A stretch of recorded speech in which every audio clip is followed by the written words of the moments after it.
नमस्कार, मी धनंजय सानप द ॲग्रोबाइन शोमध्ये तुमचं स्वागत। गेल्या 5 वर्षात कृषी क्षेत्रानं सरासरी 4.4% वार्षिक वाढ नोंदवली असून आर्थिक वर्ष 2025-26च्या 2 तिमाहीत कृषी क्षेत्राची वाढ 3.5% राहिल्याचं आर्थिक पाहणी अहवालात स्पष्ट करण्यात आलं आहे। यामध्ये पशुपालन, मत्स्य व्यवसाय आणि फलोत्पादन या क्षेत्राचा वाढीत महत्त्वाचा वाटा असल्याचं सुद्धा या सर्वेक्षणात सांगण्यात आलं आहे। केंद्रीय अर्थमंत्री निर्मला सीतारामन यांनी गुरुवारी म्हणजेच 29 जानेवारी रोजी संसदेत आर्थिक सर्वेक्षण अहवाल 2025-26 सादर केला। या सर्वेक्षणात देशातील अर्थव्यवस्थेतील कृषी क्षेत्रामधील कामगिरी आणि आव्हानांचा सविस्तर आढावा घेण्यात आला आहे। मग या सर्वेक्षणात कृषी क्षेत्राचा विकास दर नेमका काय सांगण्यात आलेला आहे, त्यासोबतच मागील काळात कृषी क्षेत्राचा विकास दर काय राहिलेला आहे, या कृषी क्षेत्रासमोर कोणती आव्हानं सर्वात मोठी आहेत आणि त्याबद्दल या आर्थिक सर्वेक्षण अहवालात नेमकं काय सुचवण्यात आलेलं आहे, काय अधोरेखित करण्यात आलेलं आहे, या सगळ्यांचा आढावा आपण आजच्या द ॲग्रोबाइन शोमध्ये घेणार आहोत। त्यामुळे तुम्ही व्हिडिओ शेवटपर्यंत नक्की बघा। तर कृषी आणि संलग्न क्षेत्रांचा देशाच्या राष्ट्रीय उत्पन्नात जवळपास 1/5 वाटा आहे। मात्र देशातील 46.1% मजूर या क्षेत्रावरती अवलंबून आहेत, त्यामुळे हे क्षेत्र देशाच्या एकूण आर्थिक विकासाचा कणा असल्याचं आर्थिक सर्वेक्षण अहवालात नमूद करण्यात आलं आहे। शेतीच्या एकूण विकास दरात पीक उत्पादनाचा वाटा कमी आहे। पशुधन, मत्स्य व्यवसाय आणि फलोत्पादन किंवा फळपिकं अशा अधिक मूल्य असलेल्या क्षेत्रातील वाढीमुळे शेतीचा विकास दर अधिक दिसतो असं सुद्धा या अहवालात सांगण्यात आलेलं आहे। त्यासोबतच शेती क्षेत्रात कमी जमीन धारणा, कमी सिंचन, गुणवत्तापूर्ण बियाण्यांचा अभाव, कमी यांत्रिकीकरण आणि गुंतवणूक, पिकांची कमी उत्पादकता ही आव्हानं सुद्धा कायम असून यामुळे शेतकऱ्यांचं उत्पन्न कमी राहत असल्याचं सांगण्यात आलं आहे। सरकार शेतकऱ्यांना कर्ज पुरवठा पीएम किसानच्या माध्यमातून थेट मदत करतंय असं सुद्धा या आर्थिक पाहणी अहवालात नमूद करण्यात आलंय। देशात रोजगार पुरवण्यात शेती आणि शेती संलग्न क्षेत्र तसंच शेती आधारित उद्योग आघाडीवर आहेत। एकूण रोजगारात शेतीतून तब्बल 42.2% लोकांना रोजगार मिळतो। देशातील एकूण रोजगारात खाद्यपदार्थ उद्योगाचा वाटा 11%, तर कापड उद्योगात 9% रोजगार मिळतो। तर शहरी रोजगारामध्ये सेवा क्षेत्राचा वाटा जास्त आहे असंही आर्थिक सर्वेक्षण अहवालात सांगण्यात आलं आहे। देशात शेती पिकांच्या उत्पादनात चांगला पाऊस आणि सरकारच्या योजनांमुळे वाढ झाल्याचा दावाही या अहवालात करण्यात आला आहे। आता थोडंसं पुढे वळूयात। फळपिकांचं उत्पादन एकूण अन्नधान्यापेक्षा जास्त होत आहे। 2024-25 मध्ये फळपिकांचं उत्पादन 362 दशलक्ष टन झालं होतं, तर अन्नधान्याचं उत्पादन 329 लाख टन होतं। त्यामुळे देशात जास्त मूल्य असलेल्या पिकांकडे शेतकरी वळत असल्याचंही स्पष्ट होतंय। भारताचा शेती क्षेत्राचा वाढीचा दर जागतिक पातळीवर अधिक असला तरी सोयाबीन, मका, कडधान्य, अन्नधान्यासह इतर पिकांची उत्पादकता कमी आहे असं सुद्धा या आर्थिक अहवालात सांगण्यात आलेलं आहे।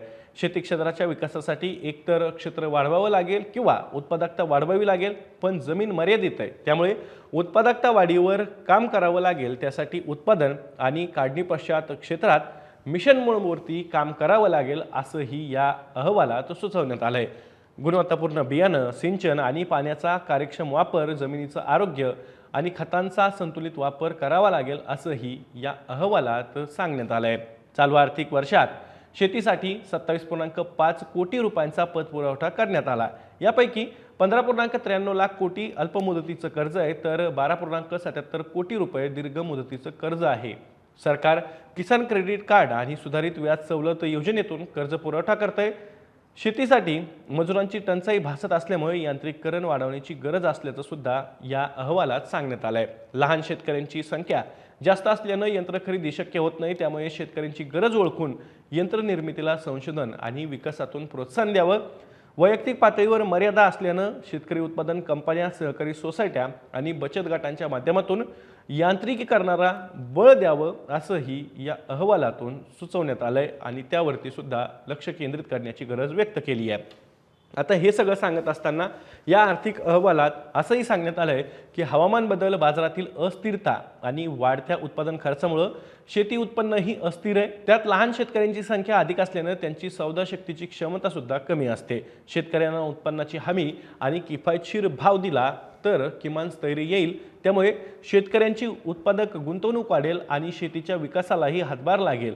सरकार हमीभाव आणि पीएम किसान योजनेतून शेतकऱ्यांना असा आधार देत असल्याचा दावाही आर्थिक सर्वेक्षण अहवालात करण्यात आला आहे। सरकारने हमीभाव खरेदीतही बदल करण्याची सूचना या अहवालात करण्यात आली आहे। सरकार तांदूळ आणि गव्हाची जास्त खरेदी करतं, त्यामुळे हमीभावाचा या पिकांना जास्त लाभ मिळतो। खरेदी वाढत असल्यानं साठाही तयार होतोय, त्यामुळे सरकारनं पीक पद्धत बदल करून इतर पिकांचीही खरेदी वाढवावी अशी सूचना या अहवालात करण्यात आलेली आहे। वास्तविक मागील 5 वर्षात शेतीचा सरासरी विकास दर 4.4% राहिला आहे। मागील 10 वर्षातील विकास दर 4.45% होता। तर चालू आर्थिक वर्षातील पहिल्या 2 तिमाहीमध्ये म्हणजेच एप्रिल ते सप्टेंबर या काळात शेतीचा विकास दर केवळ 3.5%वरती स्थिरावला आहे। मागील 10 वर्षांमध्ये पशुधन क्षेत्राची वार्षिक वाढ 12.77% राहिली आहे। मत्स्य व्यवसाय क्षेत्राचीही वाढ चांगलीच राहिली आहे असंही या अहवालात सांगण्यात आलंय। शेती आणि संलग्न क्षेत्राच्या विकासाच्या दराच्या आकडेवारीवरती म्हणजेच टक्केवारीवरती जर का नजर टाकली तर काय दिसतं, तर 2017-18 मध्ये 6.6% शेती आणि संलग्न क्षेत्राचा विकास दर राहिला। 2018-19 मध्ये 2.1, 2019-20 मध्ये 6.2, 2020-21 मध्ये 4, 2021-22 मध्ये 4.6, 2022-23 मध्ये 6.3, 2023-24 मध्ये 2.7 आणि 2024-25 मध्ये 6.4% हा शेती आणि शेती संलग्न व्यवसायाचा विकास दर राहिलेला आहे। त्यासोबतच देशात मागील 3 दशकांपासून खतांचा असंतुलित वापर होतोय। नायट्रोजनच्या अतिवापरामुळे जमिनीतील सेंद्रिय कर्ब कमी होतोय, सूक्ष्म अन्नद्रव्यांचा ऱ्हास होतोय,